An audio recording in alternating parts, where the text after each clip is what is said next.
ప్రభువులో మీ అందరికీ వందనములు. అయితే ఈరోజు ఒక విషయం గురించి మాట్లాడాలి అని అనుకుంటున్నాం. అయితే సిలువను గురించిన వార్త లేదా సిలువను గురించిన విషయాలు లేదా మాటలు అయితే దేవుని నమ్మని వారికి, లేకపోతే ఆయన యందు విశ్వాసం ఉంచని వారికి అయితే ఎలాగూ కనబడుతున్నాయి అంటే వెర్రితనముగాను కనిపిస్తున్నాయని వాక్యంలో రాయబడి ఉంది.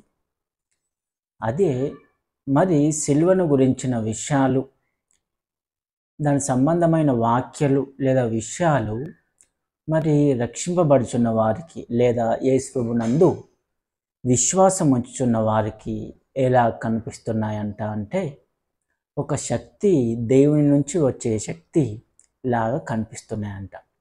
అయితే ఎందుకు మరి రెండు విషయాలు వేర్వేరుగా ప్రస్తావించబడింది?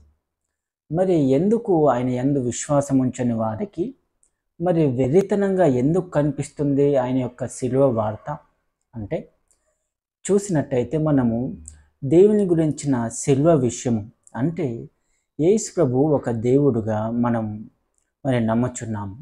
అయితే ఆయన సిలువను గురించిన ప్రస్తావనకు వస్తే, ఆయన మరి సిలువలో మరి గుర్చబడిన 3 మేకులు కూడా మరి తీసుకోలేకపోయాడు అనే వాదన ఒకటి. మరి ఆయన దేవుడైతే, నిజంగా దేవుడైతే మరి ఆ 3 మేకులు ఎందుకు మరి తీసుకోలేకపోయాడు? ఆయన నిజంగా దేవుడైతే అంత శక్తిహీనత కలిగిన వాడుగా ఎందుకుంటాడు? అంత వెర్రితనమా? ఆయన దేవుడని చెప్పుకుంటూనే అంత శక్తి లేని వాడుగా ఎట్లా ఉంటున్నాడు? అది వెర్రితనం కాదా? ఇంకను ఆయన చూడండి, ఆయన మరి ఆ సిలువలో కార్చిన రక్తము, ఆయన తిన్న ఎన్నో దెబ్బలు కూడా మరి మౌనంగా భరించాడు. కానీ ఆయన నిజంగా దేవుడైతే ఆయన ఎందుకు అలాంటి శిక్షను భరించాలి? ఎవరైనా ఒక మనిషే మరి ఎవరైనా దెబ్బ కొడితే మరి ఊరుకోకుండా మరి వారి మీద తిరగబడే పరిస్థితి ఉంటుంది కదా. మరి ఆయన నిజంగా దేవుడైతే ఆయనకు అన్ని శక్తులే ఉండాలి కదా. ఆయనకు అన్ని శక్తులు ఉంటే మరి తనను తాను ఎందుకు మరి కాపాడుకోలేకపోయిండు? అన్ని శ్రమలు లేదా దెబ్బలు ఎందుకు తినాల్సి వచ్చింది? ఆయనకు మనిషికున్నంత మరి రోషం కూడా లేదా? అంత మరి శక్తి లేనివాడా ఆయన? నిజంగా దేవుడైతే ఆయన మరి ఒకరి చేత, మనుషుల చేతనే మరి శిక్షించబడేవాడా? మనుషుల చేతనే శ్రమ పెట్టబడేవాడా? మనుషుల చేతనే మరి చంపబడేవాడా? అంత శక్తి లేనివాడు దేవుడు ఎట్లా అవుతాడు? అది నమ్మశక్యం కాదు కదా. మరి అది ఎంతో వెర్రితనము కదా అన్నట్టు మనుషులు అనుకుంటూ ఉంటారు. ఇంకను ఆయన మరి ఈ లోకంలో ఉన్నప్పుడు ఒక సాధారణ మనుషుల్లాగా జీవించడం మనం చూస్తాం. ఆయన నిజంగా దేవుడైతే మరి సాధారణ జీవితం ఎందుకు జీవించాలి? ఒక మనిషి లాంటి జీవితం ఎందుకు జీవించాలి? మరి ఆయనకున్న శక్తులు ఉపయోగించి ఆయన మంచి మరి ధనవంతమైన జీవితం జీవించవచ్చు కదా.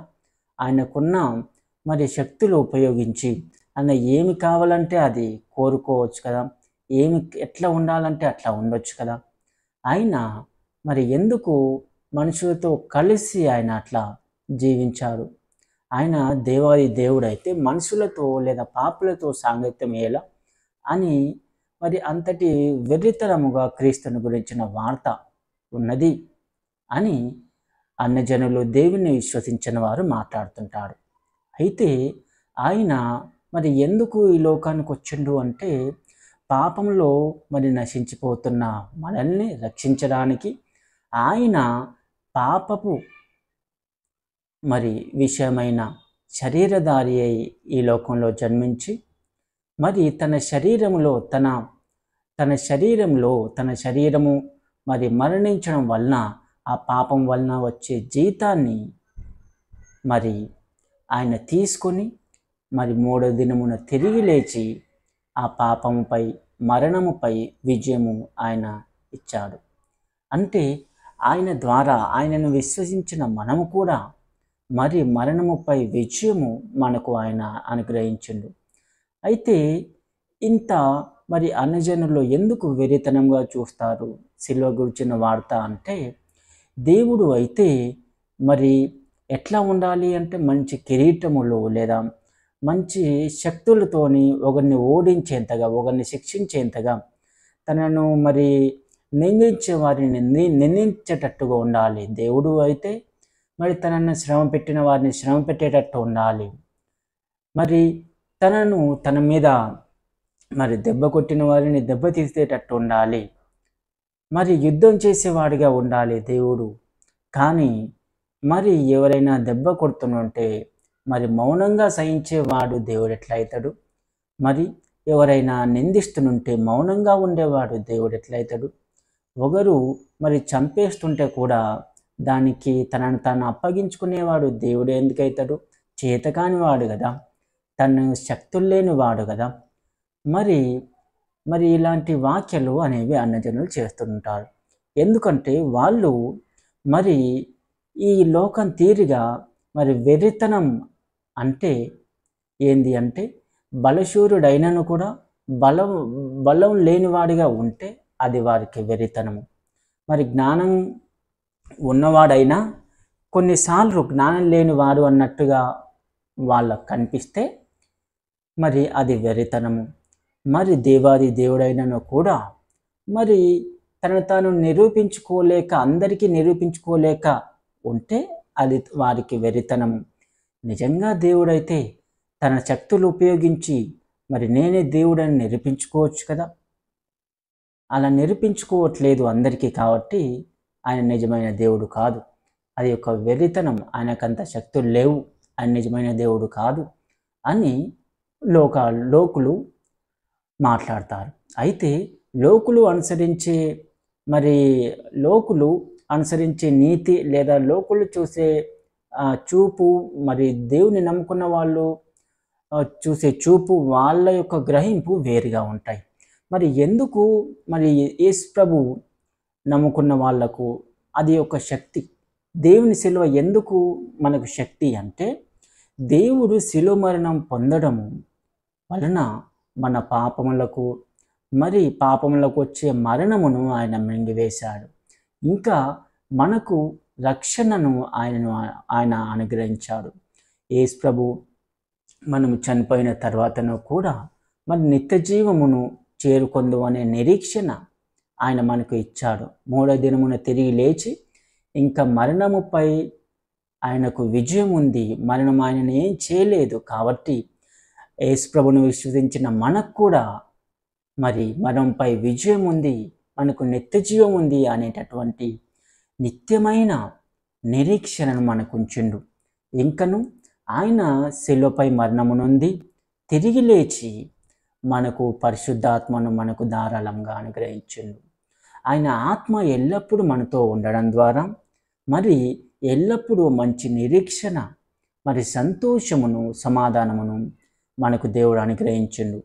మరి దేవుని సన్నిధిలో ఉండి మరి ఆయన యొక్క శక్తిని, ఆయన యొక్క స్వరమును వింటూ ఆయన సన్నిధిలో మరి ధైర్యంగా ఉండే కృపను దేవుడు అనుగ్రహించిండు. కాబట్టి ఆయన శిలువ మరణము ఎందుకు అంటే, మనకు నిత్యమైన జీవము లేదా మన పై ఏలుబడి చేస్తున్న మరణాన్ని మృంగివేసి మరి మరణంపై మనకు విజయం ఇవ్వడానికి దేవుడు మన కోసము అంతగా వెర్రితనాన్ని అనుభవించిండు అని మనం చూస్తాం. కాబట్టి రక్షింపబడుతున్న మనకు ఆ క్రీస్తు యొక్క శిలువ, అటువంటి సువార్త, అటువంటి మాటలు మనకు శక్తిని ఉన్నాయి, శక్తివై ఉన్నాయి, మనకు బలమును చేకూర్చేవిగా ఉన్నాయి. ఎందుకంటే నిజంగా ప్రేమించగలిగిన వాడు మరి ఒకరి కోసము ఓడిపోరికనైనా సిద్ధపడతాడు. నిజంగా ఒకరిని ప్రేమించేవాడు ఒకరి కోసము మరి ఓడిపోనీకనైనా కూడా సిద్ధపడతాడు. అదే నిజమైన ప్రేమ అంటే.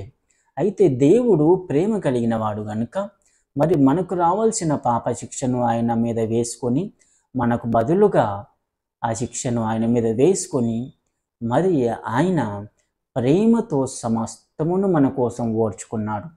ఆ సమస్తమును ప్రేమతో ఓర్చుకున్న దానిని మరి లోకులు ఎలాగో కనిపిస్తుందంటే వెర్రితనముగాను చేతగాని వానిగాను ఆయనను చూసేది. అయితే మనము దేవుణ్ణి ఎట్లా చూడాలి అంటే అది మరి దేవుని యొక్క విజయము, అది దేవుని యొక్క మరి కృపగా మనం చూడాలి, దేవుని యొక్క శక్తిగా మనం చూడాలి. అందును బట్టి మనం ధైర్యంగా మనం ధైర్యం తెచ్చుకోవాలి.